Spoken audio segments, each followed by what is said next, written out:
अब कैरी से संतान पैदा होने की खबर भी देख लीजिए। खरगोन के नागजिरी में बाबा की समाधि पर भक्तों का सैलाब इसीलिए उमड़ता है कि कैरी का प्रसाद खाने से संतान पैदा होती है।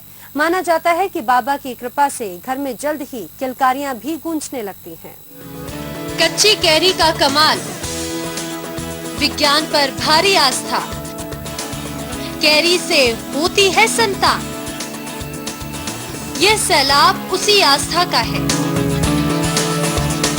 ये उत्साह उसी विश्वास का है और ये दरबार उसी बाबा की समाधि का है जहां कैरी के प्रसाद से गोद भरी जाती है। खरगोन के नागजिरी में संत बोंदेरू बाबा के समाधि स्थल पर करीब 225 साल से जन्माष्टमी के दूसरे दिन ऐसा ही मेला लगता है और मेले में निसंतान दंपतियों की मुराद पूरी होती है। मेले में निसंतान दंपतियों को पान के साथ कपूर और कच्ची कैरी का प्रसाद दिया जाता है। लोगों का विश्वास है कि प्रसाद खाने के बाद लोगों के घर में किलकारियां गूंजने लगती हैं और इसी वजह से इस मेले को संतान मेले के नाम से जाना जाता है। पहले मन्नत मांगने आया तो ना अदा किया, बच्चे को मांगने 2 साल वो लगता हो सकता है। आज विगत कई सालों से इस समाधि स्थल पे मेला लगता है जिसको संतान मेले के नाम से भी जाना जाता है। जो निसंतान रहते हैं उनको मतलब फल के रूप में कच्ची कैरी का प्रसाद दिया जाता है।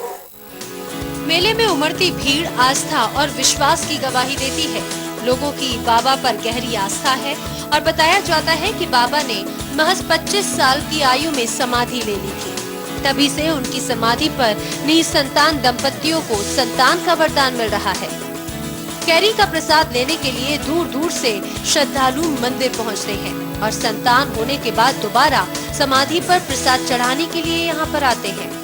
बेमौसम मिलने वाली कैरी को भी लोग बाबा का चमत्कार ही मानते हैं।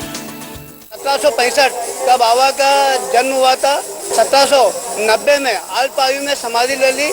बाबा के आशीर्वाद से मतलब संतान प्राप्ति हुई। वहाँ पर आज ऐसे 100 मन्नत उतारी। यहाँ पर बाबा का यह है कि कोई धर्म संप्रदाय का नहीं रहता है। यहाँ पर जो बाबा के दरबार में आस्था रखता है और आस्था लेके आता है, यहाँ पर मुस्लिम समाज से भी मतलब प्रसाद लिया था तो उनको भी संतान हुई और उन्होंने बाबा के दरबार में समाधि उतारी। मेडिकल साइंस चमत्कार या फिर कैरी से संतानहीनता के इलाज पर विश्वास नहीं करता, लेकिन संतान मेले में उमड़ने वाली भीड़ किसी तर्क को नहीं मानती क्योंकि कहते हैं दुनिया चमत्कार को नमस्कार करती है। फरीद शेख के साथ bureau report, Bansal news, Khargone. और इसी के साथ खबरों के इस अनूठे संसार में फिलहाल इतना ही। जुदा अंदाज की कुछ और खबरों के साथ में जल्द होगी आपसे मुलाकात। तब तक के लिए दीजिए इजाजत। नमस्कार।